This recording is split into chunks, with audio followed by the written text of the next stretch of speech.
さんと写真、はい。はい、ありがとうございます。ちょっとお願いします。ありがとうございます。こちらもお願いします。はい、ありがとうございます。はい。すみません、この時間方のみのお写真でお願いいたします。すみません。監督でお願いします。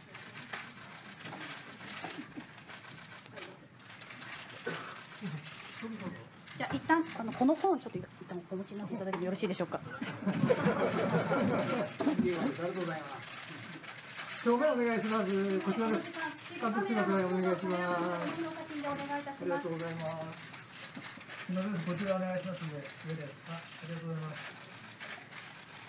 すみません、こちらお願いします。すみません、ちょっと下いいですか。下いいですか。すみません。そうです。こちら側お願いします。ありがとうございます。こちらお願いします。じゃあ皆さんこの辺で一旦。たけさん、ここお願いします。はい、ありがとうございます。この辺で、はい、じゃあ。すみません。はい。あとじゃあすみません。後ろのムービーの方だけちょっと見ていただいてもよろしいですか。すみません、いろいろ。ムービーの方ちょっと目線欲しい方手挙げていただけますか。はい、あちらですね。あちらだけで一社だけでよろしいですか。はい、じゃあお隣、はい。他いかがでしょうか。はい、じゃあ左の方お願いいたします。はい、手挙げてください。はい、じゃあ一番端、あと右側の方もすいません、お願いいたします。よろしいでしょうか。OK ですか。はい、ありがとうございます。はい。はい、ありがとうござい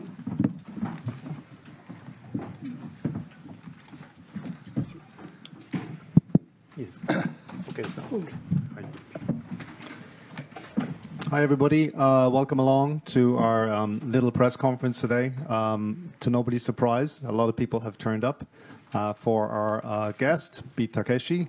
While it's taken the FCCJ nearly 20 years to get Mr. Takeshi to appear here, he was first invited back in 2005, but it's surely worth the wait. He is, of course, better known, well, his real name, of course, is Kitano Takeshi, but he's better known as Beat Takeshi. He is one of Japan's best-known artists and has been described, probably to his horror, as a national treasure. He began his professional life as a satirical comedian and a TV host on TV, of course, Japanese TV, but his ambition took him far beyond those roots into an international career in acting and filmmaking. His first international acting role was in Merry Christmas, Mr. Lawrence,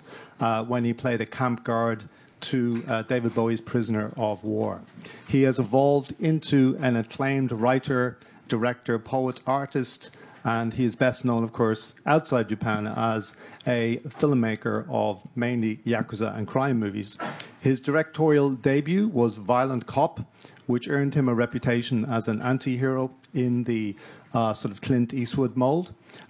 He won a Golden Lion Award at the Venice Film Festival for Hanabi in 1998, and he has been dubbed the true successor to an earlier generation of brilliant Japanese filmmakers. His fans include Quentin Tarantino, who called Sonantine from 1993. He's called it a masterpiece, which, of course, Kitano wrote,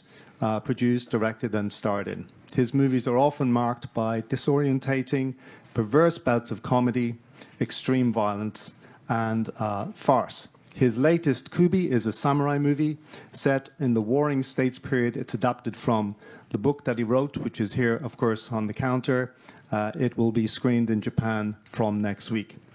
Kitano-san is now 76. I don't think you'll mind me saying that. He was born into a working-class family in Tokyo. He dropped out of an engineering course in Meiji University to become a comedian. In addition to the Golden Globe Award, he has also won awards in France, Russia, and Italy for his contributions to film culture. So do give your, first of all, if we could start just by if you give him a warm round of applause and welcome to him to the FCCJ.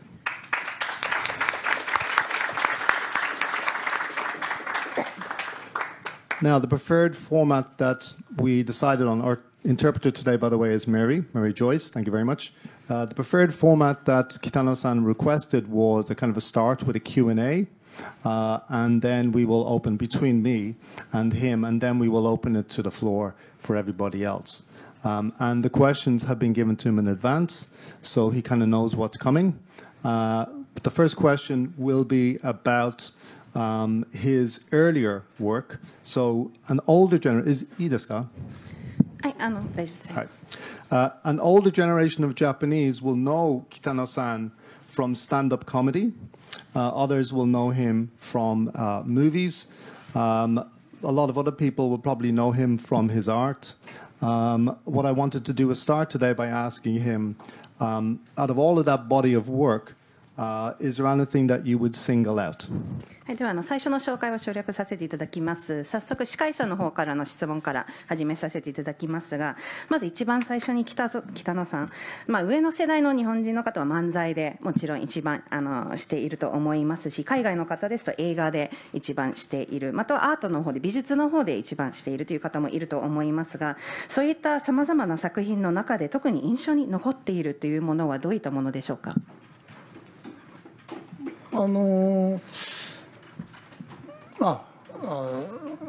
はじめまして、ジャニー北野川です。First of all, nice to meet you. My name is Johnny Kitano. 漫才というのが日本の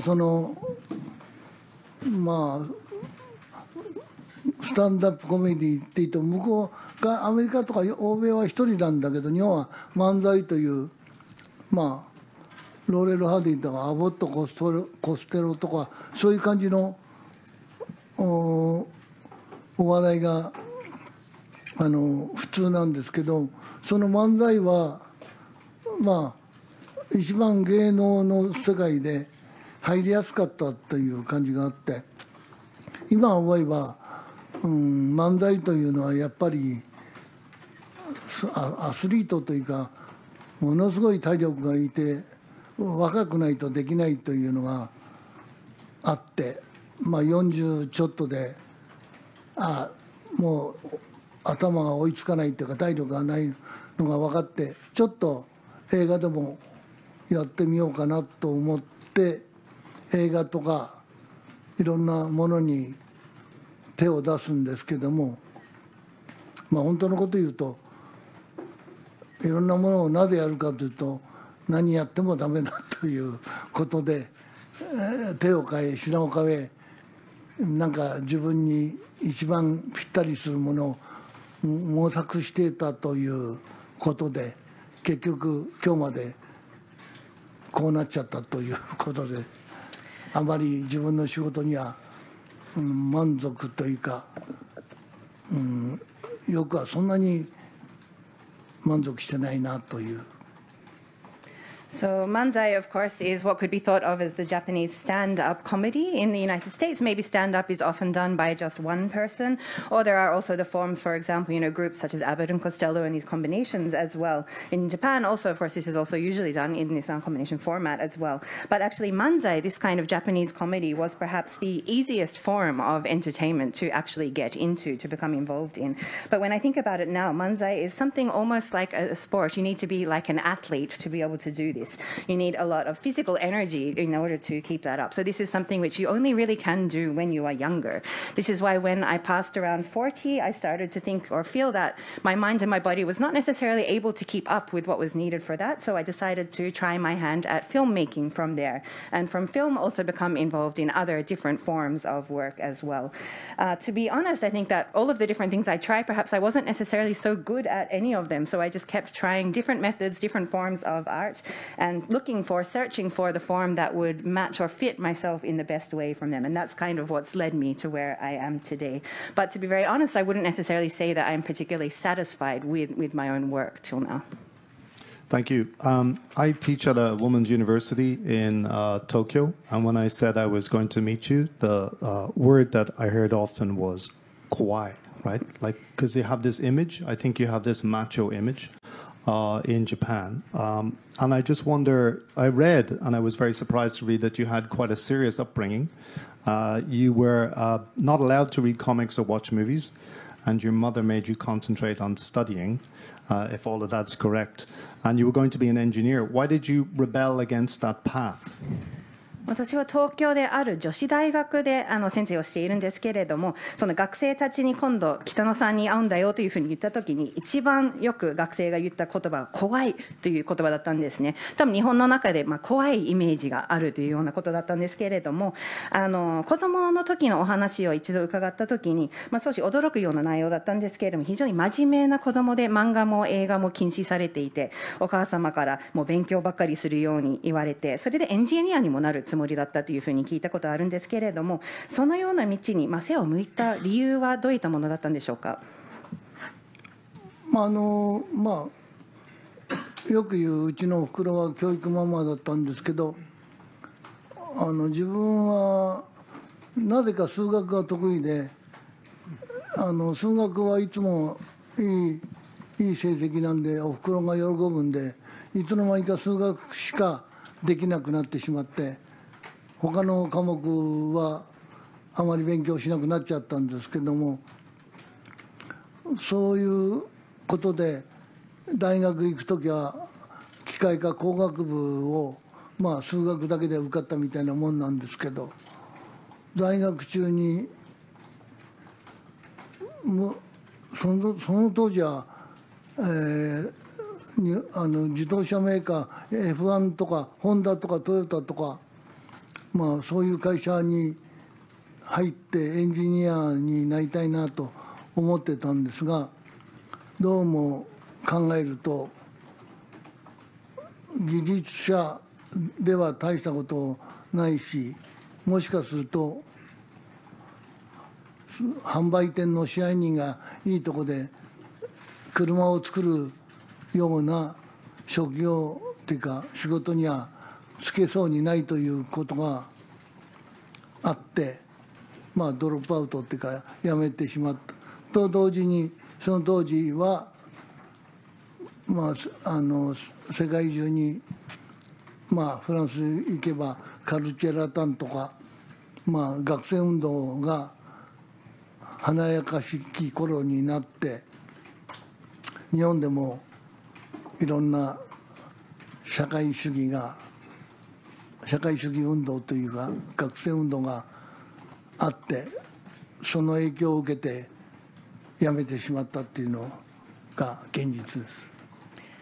So it is true that my mother was indeed very focused on education. And for some reason, I was always very good at maths. I always had very good results, good marks in mathematics. And this was something which, of course, made my mother very happy. This was actually ended up being really the only subject that I was very good at, that I could do. And I stopped really studying any of the other subjects at school from there. This meant that when I was going to university, I was able to somehow get into a mechanical engineering course, maybe just based on my marks in mathematics class there as well. But it was when I was a student first, I was thinking that perhaps I wanted to become an engineer working with automobile makers, making Formula One cars, Honda, Toyota, and so on as well. But I started thinking about whether I would really fit there, or whether I would instead perhaps be having employment at somewhere where they have very good sales for making cars, and then go into this kind of field. And as I was thinking about these kind of things, then I ended up actually dropping out from university. This was during a period where globally there was a very lively or very vibrant students movement active at the time. Of course, we had the large movement in France at the time, and here in Japan there were also various students movements, socialist movements, and so on at the time. This kind of had an influence on me in a way as well, and the reality is, well, that is what led me to leave or to drop out of university. Thank you. You did sort of introduce yourself as Johnny Kitagawa at the start, so I'll dive right in with a question about that, because that was the big story this year in the entertainment world from which you came from. Were you surprised when that story came out, that Kitagawa Johnny had been involved in a fairly large-scale scandal involving hundreds of children? 先ほどご紹介の時にはジャニーさんのお話があったので、今年の日本の芸能界の中で一番大きな話だったジャニーさんについて一つ質問をさせていただきたいんですけれども、そのジャニーさんのそのスキャンダル、その何百人も子供を巻き込むようなスキャンダルが報道された時に、その時驚きなどというものはありましたでしょうか。芸能界っていうか、ジャニーズのタレントとかそういう人たちと仕事は何十年もやってるんで、そういうことはいろいろ噂を聞くし、いろんな人からそれはよくあったことだというふうに聞くけれども、自分たちにとってはそういう世界に行ったらそれは当然あるだろうなとしか、その当時考えてなくて、最近になってそういう問題がすごい世界中大きな問題になるっていうのは時代の流れかなと思うし、昔の日本の芸能界、海外の芸能界はよくわからないけれども、日本の芸能界というのはほとんど昔は日本で猿回しっていうのはありましたけれども、あと悪いことをするとお前はサーカスに売っちゃうぞなんていう変な脅し文句があって、サーカスの人たちには随分ひどい目に遭わせたことをおふくろたちが言ったということもあるし、芸能の仕事というのはそういう奴隷ではないけれども商品として人間を扱って、それを見せ物としてお金を稼ぐという商売が芸能界だっていう昔ながらの慣習というか習慣というのが残っているんで、自分たちもお笑いの世界に入って働いた10分の1ももらえない時代があったんで、それは日本の芸能界は最近は良くなったけど昔からひどいもんだとは思ってましたけど。So looking at, of course, within the entertainment world, within the talents, working with Johnny's agency and so on, I have worked for many decades together with people who are part of this agency. And during this period, of course, we heard various rumors throughout the time, also various different people saying that, these kind of things are things which were occurring very often. These were things that we did hear over the time as well. In a way, even at that time, with the way that the Japanese entertainment world, people could even assume or would perhaps expect that if you are going to enter that world, that is the situation, that is what is going to happen there. Recently, both in Japan and also internationally, this has started, of course, to be globally recognized as being problematic. This is perhaps something with the passing of time, and the way that this situation is looked at is seen as something different. But from a long time ago, within the Japanese entertainment world, it was seen as something in which, negative treatment, bad treatment happens. For example, there are the traditional cases of, looking at the monkey handlers, and mothers would say to their children, if you do something bad, we'll send you to the circus. This is showing that being in the circus or being in the entertainment world is somewhere where, you will be treated badly, where you will not have a very good situation, for example. So I wouldn't go as far as to say that it is slavery as such, but the entertainment world, particularly as it is Japan, is where people have been, or has been this culture of treating people as commodities, as something which will be, shown off and from which money is made there as well. This is something which I think is still left, or there's a remainder of this within the habits or the culture of the Japanese entertainment field as well. For myself, also within the time which I have entered the field of comedy and entertainment here in Japan, there have been periods where it was not possible to laugh during that time as well. I think there has been improvements in recent years within the Japanese entertainment world, but there is very severely or bad circumstances which have existed. Thank you. Last question for me. Your characters, many of the characters in your movie often seem kind of out of place. They feel like they don't fit into modern Japan. So I wondered do you like modern Japan? 司会者からの最後の質問になりますが、映画の登場人物の中で、今の現代日本にあまり合わないような人物もたくさん登場するように思います。そういったような中で、北野さんご自身は現代の日本はお好きですか？いや、まあ高額納税者にとっては本当に腹が立ちます。Of course, as a taxpayer, there's a lot of things which make me very angry. もう一体この税金とどうすればいいのかというのと、国の政策も自分はどうしたら自分でもよくわからないけれども、日本の高齢化社会、自分も含まれてますが、本当に年金から始まってあらゆることが破綻しているなという感じがしますけど。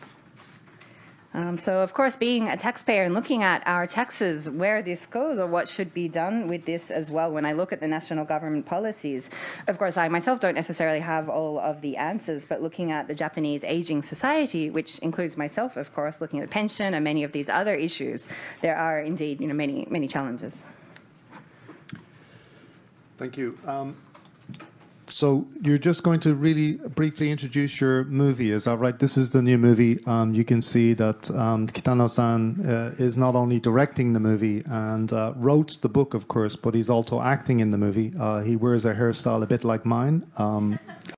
So just, would you be kind enough to just briefly introduce the movie? 最後ですが、クビーという映画が今度日本で公開されるんですけれども、こちらの映画は、原作を書かれたということ、また監督、脚本、そして実際映画にも出られてるんですけれども、その映画のご紹介もお願いできますでしょうか。テーマは信長明智光秀の本能寺を中心とした本能寺の変な乱だなこれ、中心とした物語なんですけども、よくNHK なんかで描く大河ドラマというのはすごいかっこいい役者を使って歴史的には実にきれい事を並べたような戦国の物語を描くんですが、やっぱりそういうところで触れないのは信長とか小姓という森蘭丸というのが有名ですけど、そういう人たちとか前田利家と信長の関係とか、そういう男同士のホモセクシャルの関係というのを絶対に日本のそういう大河ドラマというのは描かないんで、もっと戦国時代というのは男色というのは男同士その人に命を懸けるというような意味での男色であって、当然信長なんか子供を22人も作ってるわけだから、両党といえば両党だけどちょっと性的な関係が違うというのをほとんど日本の、テレビやなんかは描かないんで、もっと戦国時代というのはドロドロした男同士の関係とか裏切りとか、いろんなことが同時に起こってああいうふうな事件になったっていうのを30年前に台本を書いたんですけど、それがたまには時代劇を撮ろうということで撮ってみた結果なんですが、試写会の段階ではかなり好評で非常に喜んでます。So within this film, it focuses on the story of what is known as the Honnoji incident. They're featuring particularly the characters of Oda Nobunaga and also Akechi Mitsuhide at the time, and the different events which were occurring around that incident. When we look at the different period dramas that are often shown on television, for example, the public broadcaster NHK's Taiga dramas, they show these very cool actors showing only the beautiful aspects, the pretty aspects of these historical times, these historical situations. However, the Sengoku period of Japan, this historical period, is a time which was, of course, not only all of these beautiful things as well. And particularly what is never shown within these portrayals is looking at the relationships between men at that time, including also homosexual relationships there as well. It's widely believed or widely thought that, for example, Oda Nobunaga and his relationships, for example, with vessels such as Mori Ranmaru or Maeda Toshi and so on, the relationships between these different men at that time is something which would never be depicted on the television like on the NHK and so on. However, this was a period when, especially when men were giving up their lives for other men within these relationships that they had, also involved these kind of sexual relationships or aspects as well. Nobunaga did have 20 children at the time, so we cannot say that he was only homosexual, of course, but there are these different kinds of relationships between men, not necessarily, or the different kind of maybe sexuality that is often thought of, but this is something which would never be portrayed within the Japanese television or other media like this as well. So I wanted to delve into showing these more muddy relationships between men that were involved in this period as well, including, of course, also betrayal and the many other different things which are happening at the same time, which led to an incident, the Honnoji incident, then taking place. I actually initially wrote the script for this 30 years ago, and then was thinking about, well, when would be the time to make such a period film, and this is what led to make me at this moment as well. When we held the preview screenings, it had a very good reception, so this is something which I was also very pleased with. Thank you. Well, we have some hands up, so I see the gentleman back there. It's working press first, by the way, so the gentleman there, then Tim, then Ilgen,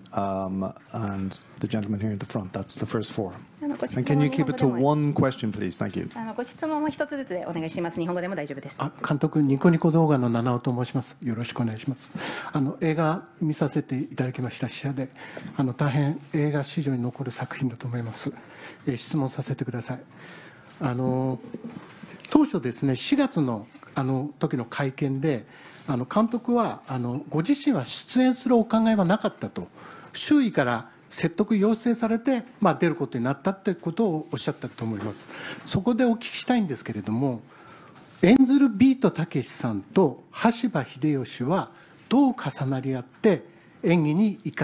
かされていったんでしょうか。ちなみにですね、立川談志師匠なんですが、エッセイでこう言われております。たけしの人生、その姿、どこか豊臣大公と似る。そして晩年もきっとと書かれているんですが、このことはご存知だったでしょうか。よろしくお願いします。So my name is Nana from Nico Nico Doga. I've seen the film at the preview, and I think this is really something that will be lasting in Japanese film history as well. During a press conference in April, you said that initially you had not planned to star in the film, but it was or to appear in the film, but it was others who convinced you to actually act in the film as well. I would like to ask a little bit about that. If there are particularly any parts which you, as an actor, Beats Takeshi, are actually overlapping, or if there is this kind of similarities there with Hideyoshi, the role that you play in the film. There's also an essay by Tetsuya Danshi who mentioned that about the parallels between your lives and how these come together. So I'd like to ask if you're aware of this essay and your comment in regards to it. お願いします。映画、本当は監督一本でやりたい感じもあったんですけど、やっぱり興行的にその制作会社の方でたけしさん出ないとやっぱり海外やなんかに宣伝しづらいということがあって、じゃあ出るよとは言ったんですけど、出るとなるとやっぱり自分の中ではやりやすいのは秀吉だなという、それはなんか変な昔からタレントを戦国武将になぞらえたような本がよくあって、信長が盆地の治ちゃんだとかなんかいろんなあるんですよ。なんと新助が明智光秀になっちゃうのかなと思うんだけど、俺が大抵秀吉なんですよ。だから秀吉という感じもイメージとしていろんなものを見るとやっぱり自分はやりやすいのは秀吉だなという感じがあったし、ストーリーの影の部分での悪人をやってるんで、監督も同時にやるときに結構離れて人の芝居を見られるということがあって、だから自分の時はもうどうにもならなくなってるんだけど、だから監督をやるために秀吉を選んだのとやりやすいという感じで、それは当然そうなっちゃったなという感じがします。So first of all, when I was planning this film, I was originally only wanting to direct it. That was all that I had in mind. However, the production company said to me, actually, well, Takeshi, unless you're also appearing in the film, it will be very hard to promote this in other countries as well. So I said, well, okay, in that case, I will also play a role in the film there. And so then I was looking or thinking about the different characters, and personally within that, looking at the different options, well, playing Hideyoshi would really be the easiest or the most close or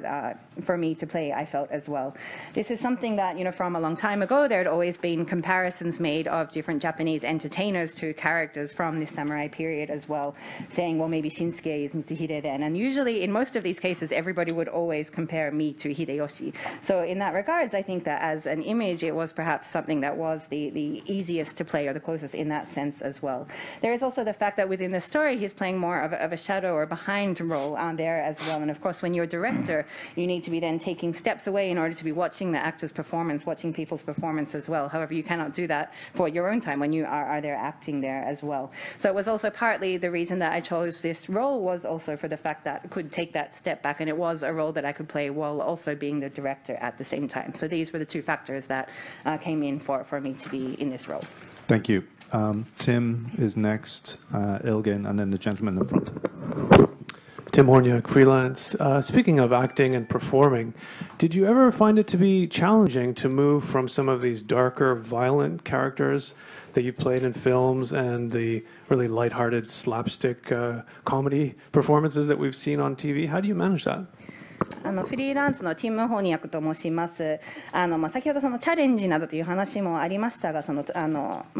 けしさんが演じる、登場人物キャラクターの中で、非常に暴力的に、暗いようなキャラクターもいれば、やはりテレビの中の非常に、ユーモア、漫才ですとかその軽いライトのようなキャラクターもいるんですけれども、その両方を演じるその切り替えですとか、その両方をやるようなところでどのようにバランスを取られているのかということです。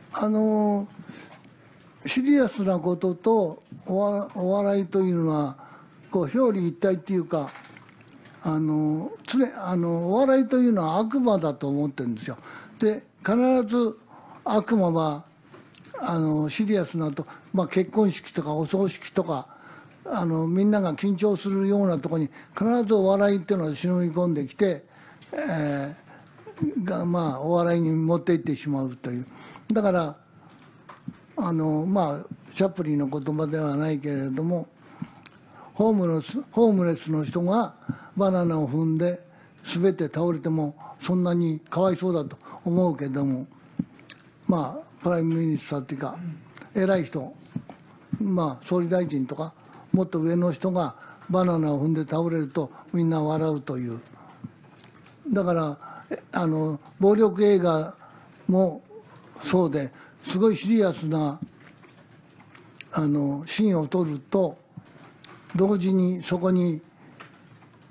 お笑いの要素が十分、悪魔が忍び寄ってきてフィルムでは流さないけども現場では大笑いすることがいっぱいあって、今度の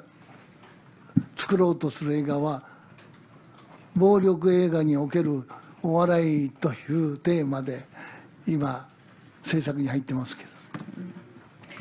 So within looking at both the serious aspects and the comedic aspects, I think that in a way these can almost be looked at as, different sides of the same coin in an aspect. Particularly when we look at comedy, this is something that can be looked at almost like there is, the devil or like a jester kind of character there as well. When we have scenes, for example, when people are very serious, such as weddings or funerals, we always then have some kind of a comedian or the devil coming in and making people laugh, even within these very serious kind of settings as well. I think that comedy comes in and brings that. That's the same as, for example, what Chaplin does. I'm not necessarily comparing myself to him in that regards, but I think that when we look at this, but when we look at how jokes are made, for example, of course, if someone homeless would be to, fall and lose everything, that is not something that we would find funny. But if someone who is in a high position, like a prime minister, is to stumble and lose things in this way, then this is where people laugh. This is the kind of the relationships there that come in part of it as well. And I think it's the same thing for violent films. Even within, when you're filming very serious scenes, we always have on set these very comedic moments or elements that come in there as well, as the devil comes in and makes people laugh.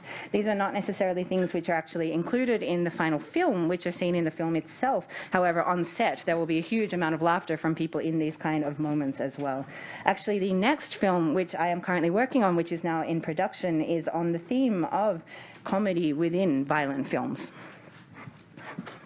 なるほど. Ilgin, you're next, and then the gentleman in front. Ilgin Yorulmaz for BBC Turkish. I also serve as the second vice president and welcome you here today. Congrats on your new movie. You mentioned a little bit about Japanese entertainment world, and I just want to ask about a sad incident, I'm afraid, which was reported recently. There are reports that one young actress of Takarazuka took her own life due to overwork and alleged bullying. Based on your experiences, the details are of course coming, but Takeshi-san, what can you say about the over-competitiveness of Japanese entertainment world for young people like this? Thank you. BBC トルコ、そしてこちらの協会のバイスプレゼントを務めますイルギンと申します。まず新作おめでとうございます。先ほど日本の芸能界についてお話が出ましたが、最近報道された悲しい事件について伺いしたいと思います。一人の若い宝塚の女優さんが最近過労またはいじめという問題で自殺されたということが報道されています。もちろん詳細はまだ報道もされていないんですけれども、日本の芸能界の一般的な競争ですとか、その若い人たちに対するその今の日本の芸能界の在り方についてのコメントをお願いできますでしょうか。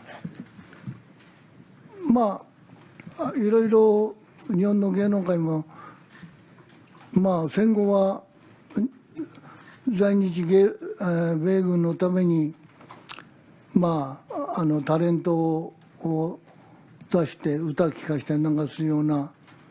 芸能プロダクションが戦後始まってからしばらくは続いたんですが、お笑いの方は漫才という形で弟子を取るというか、屋号っていうのはあるんだけども、青空とかいろいろ屋号がつくところの門下というか、師匠を見つけてその弟子になるという、それでその師匠のためにいろいろ芸を教わるためにいろいろ仕事をしたり雑役をするんですが、落語も同じような世界で、いまだに落語はそうだと思うんですが、ある時期からその学校を作るようになって、師匠と弟子という関係ではなくて、生徒としてお金払って芸を習うという風潮が出てきて、宝塚みたいな相変わらず独立して完全に自分たちの世界を守ってる世界とは違うパワハラというのは少しはあるけれども、前ほどひどくはない。だけども片っぽで古典芸能、宝塚は古典とは言わないんだろうけども、そういうとこには相変わらず作法とか礼儀やなんかに非常にうるさかったり、あとは自分がいい役をもらうもらえないとか、その競争の中でのプレッシャーとかいろいろまだいっぱい残ってる組織もいっぱいあるんですが、今の日本はその入れ替え時というか、そういうのがそろそろなくなりかけて、新しい形のエンターテインメントの世界ができつつあるという。ただ映画はすごい助監督と監督の関係とか、照明技師と下の関係は相変わらず徒弟制度みたいな感じで起こったり怒鳴ったりなんかしてる世界があるけれども、もう一方ネット SNS の世界がこれほどまで大きくなってくると、とにかくソフトが足りなくて、そういう助監督とかそういう人たちの仕事がもう増えて、人が足りなくなってきたら、そういうパワハラとか起こったりなんかすることでみんなやめていってしまうんで、そういう面では映画の世界ではややなくなってきた、映画とかテレビの世界ではなくなってきたと思いますが、ある分野ではまだ、ちゃんと残ってるというか、相変わらずそういう先輩後輩の関係においての無理難題とか、そういうのは芸能界だけではなくて、大学とか高校の運動部の中にも必ず出てくる問題で、日本は特にそれは激しいんではないかと思うんだけど。I think within looking at the Japanese entertainment world, this is something which, of course, it could be said the way it is now, began in the post-war era when it was providing entertainment for the United States troops that were in Japan, sending talents there for singing for the U.S. military and so on, and continued in a way, in this sense, as part of the history or the background of the Japanese entertainment world. At the same time, the form of comedy, which is manzai, is very much related or built upon relationships between, the teacher and the disciple, for example, looking at and going into different places and how they would find, it could be said to be, a certain house in order to train, to learn from the master there within the house and learn the trade. And at that time would be, while being taught or while learning these forms of entertainment, also taking on many other tasks and jobs within the house there, within the relationship between master and disciple. The same thing, of course, can be said for rakugo, and I think those kind of relationships or that method is still existing now in the rakugo world there as well. But from a certain time within comedy, within entertainment, it started to, rather than being in this form, they started to create schools for people to learn to be comedians, where they would come as students, pay tuition fees, and then be taught in this way. In comparison to that, Takarazuka has remained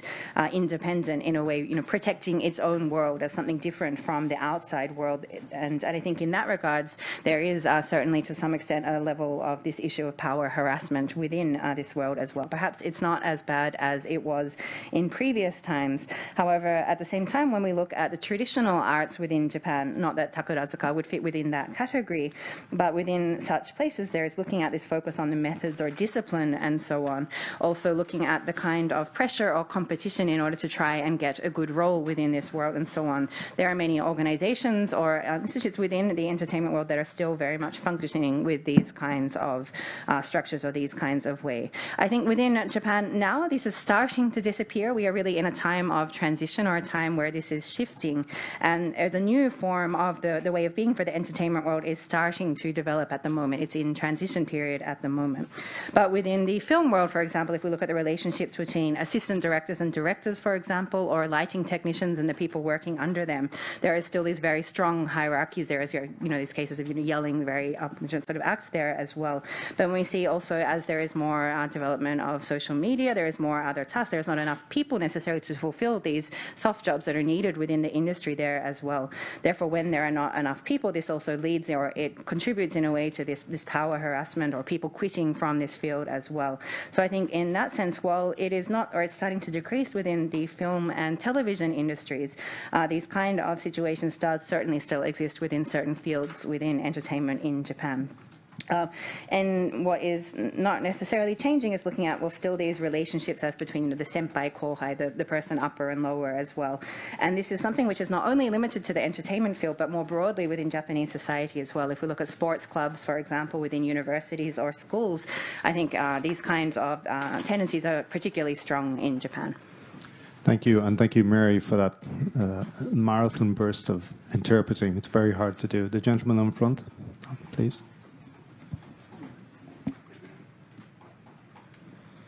Thank you. Etienne Balmer from AFP, French Press Agency. Mr. Kitano, can you develop a bit more about the concept of the new movie that you are working on right now? Can you reveal us some details of the concept and the story? And more generally, are there any themes that you want to explore in your future movies that you haven't tackled yet? Thank you. フランスの AFP の記者です。先ほど現在制作中の映画の話が少し出ましたが、それについてもしもう少し詳しく教えていただくことができれば、あらすじですとか、どのような映画、どのようなコンセプトなどについて教えていただければ、また今後将来的にも映画の中で追求したい新しいテーマなどはございますでしょうか。今ちょっとプロジェクトでやってるのはパロディっていう映画ではよくパロディっていう言葉を使うんですが、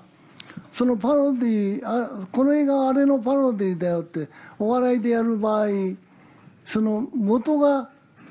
かなり有名な映画であったり、風と共に去りぬとかローマの休日だとか大ヒットした E.T. だとかジョーズとかそういうものから持ってきて、それのパロディというものをよくやるんですが、自分が考えるのはそれだとすごい持ってくる題材っていうか映画がヒットした映画ではないとパロディにならないということがあって、一番いいのはまず半分の時間を自分の場合はギャング映画かそういう暴力映画を撮って、それと同じキャスティングとストーリーでパロディを同時に2部で流してみるということを今やってるんですが、なかなか、難しいこともあるけど、これはやりたいというものはどうにかなりそうだなっていうのと、今それがパロディに対する新しい方法として自分の一部をちゃんと撮ってそのパロディをやるんならみんな知ってる作品から撮ったってことになるんでいいかなというのと、新しいプロジェクトというのはやっぱり日本はバブルの時代とか80年代とかその時代に反社会的グループとか芸能界とかそういうのがそういう人たちが入り乱れていろんなことがある時代があるんだけど、それは今台本を作ってる最中だし、映画はいろんな可能性があるんで、いろんなものを作りながらひらめいたことをメモっていつかそれを実現させようとする努力はしてます。So the project I'm working on at the moment is a parody film. But when we talk about parodies, when we use that word, it's often talking about a parody of a film which was a big hit, something that everybody knows. Whether it's Gone with the Wind, Roman Holiday, E.T., Jaws, these kind of films which everybody is familiar with, which were a big hit. And it is because they are something famous that they can be then brought and made into a parody in that way. However, what I am looking at in doing this is bringing a new kind of content or a new kind of way of approaching parody in this. And what I thought the best way to do this would be for the first half of the film to be actually a gang violent film, and then within that same film, the second half is using the same cast, the same story, but a parody of this. So it's actually having the two parts within this one film, so then it can be a parody of something which everybody is familiar with because they have seen that as well. So this is a new approach to parody which I am exploring in this as well. There are some difficult elements as to this, but as in the process of making it, this is something that I want to try, and it's becoming something which I think it will be it will work in that regards as well. In regards to another new project, this is looking at the period of Japan during the bubble economy during the 1980s, when there was, of course, many different things going on within different anti-social groups at the time, the entertainment field, and so on. So I'm currently writing a script about various happenings or during that period in Japan as well. Film is something, of course, which has various potentials, various possibilities as well. So I am going to continue to create different works like this. I find whenever I have ideas or sparks, write these down and then make efforts to bring these into reality in my film. Thank you very much. The gentleman in front. And then the gentleman with glasses in the second row. Yeah, James Hadfield, Japan Times. I wanted to ask about your Kasei's performance in the film as Oda Nobunaga, because it's absolutely insane. What kind of direction did you give him? ジャパンタイムズの記者です。首の中の火星寮の演出、演技についてお聞きしたいんですけれども、それは本当に信長のも本当にもう狂っているような演技ということで、どのようにその時監督として指示をされたのでしょうか。加瀬君は俺の映画出てくる時はあの人のイメージというのはすごい純朴というか優しい青年という気のいい青年というイメージなんですが、アウトレイジで凶悪なインテリヤクザをやらしたり、今度の場合は加瀬君には冒険をしてもらって、信長という狂気だと思うんですけども、それをやってもらうについてはまず岐阜弁という実際はどういう喋りだか音声は残ってるはずはないんだけれども、言語学者の人にいろいろ聞いてこんな言葉を喋ったんではないかというまずセリフの言い方とまず完全に頭の中にセリフを入れてもらうのと、あと100メートルの競争のように突っ走ってくれという2回は取らないというような感じで全部ほとんどの場合ワンテイクで終わらすというようなプレッシャーをかけて失敗しても続けろというようにして、とにかくアスリートのような芝居をさせたんですけど、見事に答えてくれたと思ってますけど。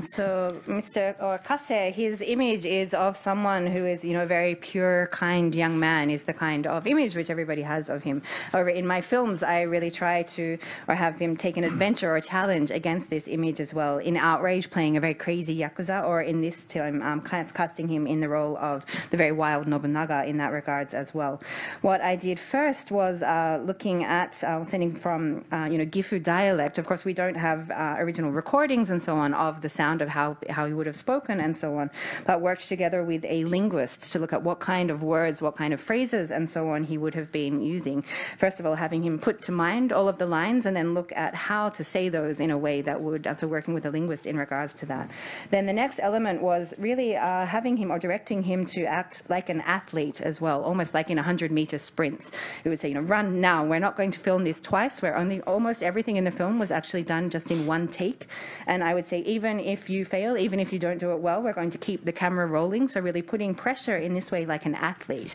And that, I think, was what was able to bring out, and he responded very, very well in this to this method. It sounds like you had a lot of fun, Kitano-san. 非常に楽しかったのではないでしょうか、撮影は。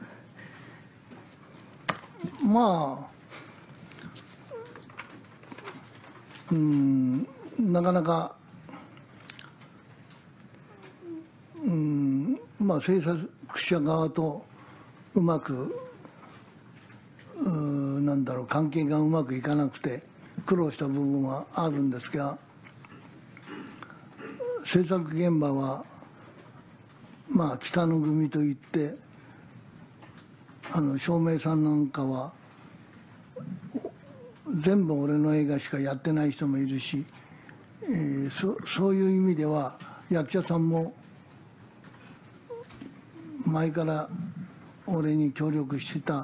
くれた人が多かったんで、こっちが何も言わなくてもこっちの思うことを忖度じゃないけどもちゃんと準備してきてくれて、実際画像に残っているのは大変そうに見えたけれども、現場では結構そんなに大変なことではなかったなという。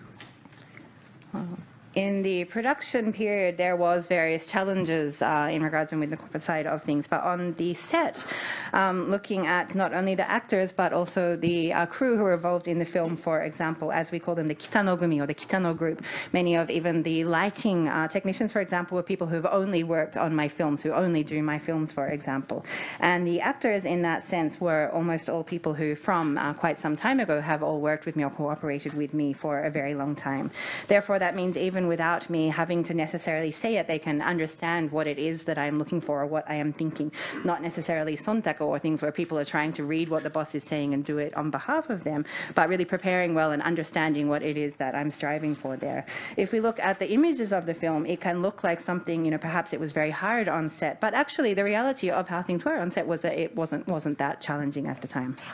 Thank you. The gentleman in the last who's been waiting, and this I think will be the last question. これ最後の質問とさせていただきます。日刊スポーツ村上です。よろしくお願いします。首輪の監督の今までのすべてのエンタメから暴力的要素がすべて入って素晴らしい作品で感動しました。質問なんですけれども、先ほど日本のエンタメ界が入れ替えの時期にあるということをおっしゃいました。あとテレビのこととかも言及一部この会見でされたと思うんですけれども、一連のジャニーズの問題しかりですが、報道がなかなか踏み込まない。で今までのテレビなり我々新聞もそうですけれども、報道の在り方を問われたり、また反省をする文を出したりとか、そういうメディアの方もいろいろ動いている時期かと思うんですけれども、この報道、テレビ、その辺の方の転換、今の在り方、その辺に関してはどういうお考えをお持ちでしょうか。よろしくお願いします。 My name is Murakami of Nikkan Sports. I would like to. There was commentary about the Japanese entertainment world being in a period of transition at the moment, and you mentioned about television as well. Of course, the Johnny's issue is very deeply connected with this. This is also a question about the reporting and media in Japan as well, about whether it has perhaps not as deeply or reported or looked into these issues, or it is time of questioning or even regret in a way for journalism and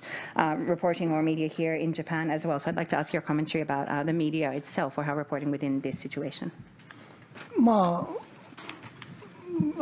ターテインメントの世界にずっといた、今もいるんだけど、やはり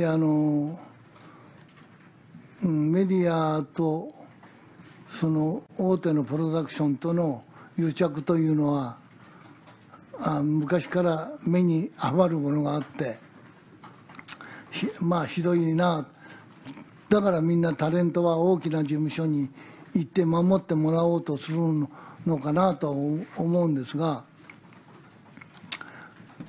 よくあったことはカンヌ映画祭に記者を連れてってカンヌ映画祭で招待もされてないのにカンヌにある映画館で上映して日本のマスコミとか新聞ではカンヌって大好評って書いてあったり、実際に言ってる我々にとってなんでこんなことが曲がり通るかなんてことが昔はごく最近まで平気であったり、あとは大手の事務所を辞めていくタレントにはメディアが一切取り扱わなくなったり、いろんなテレビ局もお達しっていうか触れが回って使わないようにしようというふうになったり、それは相変わらず日本の芸能界のダークな部分だと思うんですが、外国ではそういうことがあるのかないのかよく分かりませんが、自分にとってはそういう世界でよくぞ今までやってこられたなというなんか安心感はありますが、達成感というか、ただ今までの日本のそういう芸能の闇の部分はどうやって取り除いていくのかっていうのは興味は非常にあります。So as someone who has until now and is still, of course, today also part of the entertainment world, looking at this deep collusion between the media and the major production companies is, of course, something which has always been the case and is really something quite terrible. And so looking at, of course, that then talents or entertainers will want to be affiliated with large agencies where they think that is where they can be protected, for example. To give one example of something which often happens there would be if we look at the Cannes Film Festival, major production companies would then take Japanese reporters to Cannes, screen their film in a cinema, even though they haven't been invited to be part of the film festival itself. But then all the Japanese media will report this film had a huge reception in Cannes, even when it wasn't even part of the actual official festival or officially what was screening there. This is something which, for those of us who were actually there at the festival, we would see this. What are they talking about, and how can this even happen in this way? But this is something which was done very often, even till very recently.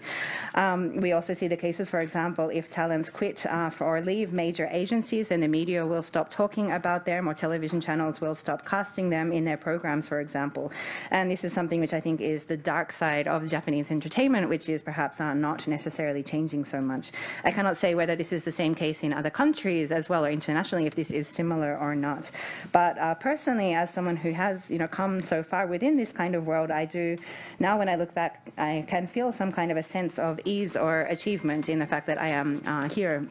and have been a part of this world for this long. But at the same time, looking at the question of how to get rid of, how to remove these dark sides of the Japanese entertainment is something which, until now and still, I am very much interested in. Thank you very much. Well, we're out of time, unfortunately. どうぞ。一つだけ、お詫びをしとかなきゃいけない。30年前か20年前か、ここに招待を受けたというのを、実は最近知ったことで、僕の耳に入ってるは20年か30年前、喜んでここに現れたんですけども、その当時のマネージャーなり社長なりが一切そういう情報をくれなかったんで、僕が嫌で来なかったわけじゃなくて、全然知らなくて、今回は喜んできたんであって、何年か前に断ったわけではなくて、